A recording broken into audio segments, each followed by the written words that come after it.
અમરેલીના વડિયામાંથી જ થયેલા 10,000 લીટર શંકાસ્પદ દૂધ નકલી હોવાના રિપોર્ટ બાદ તેનો નાશ કરાયો છે. ગુજરાત સરકારની ફૂડ લેબોરેટરીના દૂધના સેમ્પલ મોકલાયા હતા. આ લેબ ટેસ્ટ દરમિયાન દૂધમાં બીફ ટેલો પામ ઓઇલ મળી આવ્યા છે.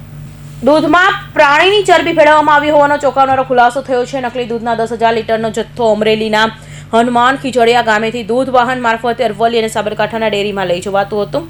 ત્યારે નકલી દૂધને લઈને આપ નેતાઓને ગંભીર આક્ષેપ કરાતા ગોપાલ ઇટાલિયાએ કહ્યું કે આવતીકાલથી અમે સત્રમાં પણ આ મુદ્દે અવાજ ઉઠાવીશું. યુવરાજસિંહ સવાલ પૂછતા કહ્યું હતું કે જે ગામમાં એક બકરી પણ ન હોય ત્યાંથી 10,000 લીટર દૂધ ક્યાંથી આવે? આ ઘટનાને સહકારી ડેરીઓ અને ખાનગી એકમો વચ્ચેની મિલીભગત પર મોટા સવાલો ઊભા કર્યા છે.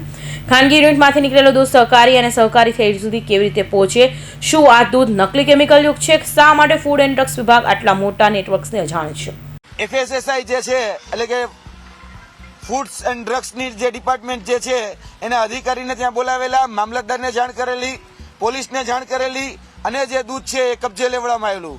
અને દૂધ જ્યારે કબજે લેવડાવી અને દૂધની અંદર કઈ કઈ પ્રકારનું શું મિશ્રણ, કયા તત્વો મિશ્રણ કરવામાં આવ્યા છે એ બાબત FSSI દ્વારા તપાસવામાં આવી. તો આ સરકારી રિપોર્ટ છે, તમે જોઈ શકો છો.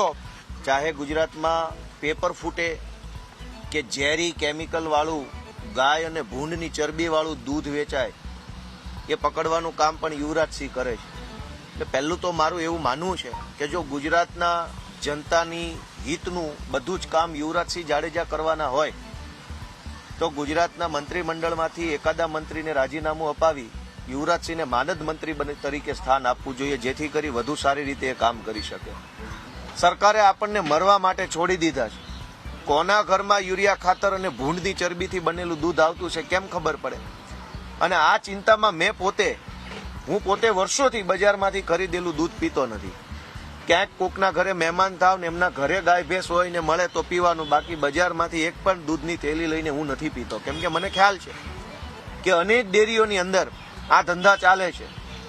તમે જુઓ કે ગુજરાતમાં છેલ્લે જ્યારે પશુ વસ્તી ગણતરી થયેલી, ભારત સરકાર પશુ વસ્તી ગણતરી કરે છે એના ચોક્કસ સમયે ભારત સરકારના ચોપડે નોંધાયેલા જેટલા પશુઓ છે એના કરતા 4 ગણું દૂધ ઉત્પાદન ગુજરાતમાં છે.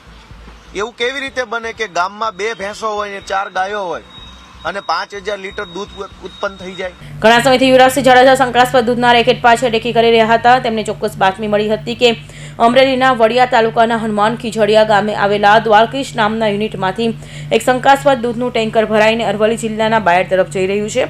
આ બાતમીના આધારે યુવરાજસિંહે પોતાની ટીમ સાથે આ ટેન્કરનો પીછો કરી રહ્યા હતા. જેવું ટેન્કર જેતપુર તાલુકાની હદમાં અમનનગર ખાતે ખીરસાર વચ્ચે પહોંચ્યું ત્યારે ટેન્કર માફિયાઓએ ફિલ્મી ઢબે યુવરાજસિંહને ગાડીની આંતરી હતી. હુમલા બાદ તાત્કાલિક જેતપુર પોલીસને જાણ કરવામાં આવી હતી અને પોલીસનો મોટો કાફલો ઘટના સ્થળે દોડી ગયો હતો. શંકાસ્પદ ટેન્કરને હાલ પોલીસ મથકે લાવી દેવામાં આવ્યું છે. યુવરાજસિંહ જાડેજાએ ફૂડ એન્ડ ડ્રગ્સ વિભાગને તાત્કાલિક સંપર્ક લઈ કાયદેસરની કાર્યવાહી કરવા અનુરોધ કર્યો છે. કૌશિક પટેલનો report, Hind TV news, Surat.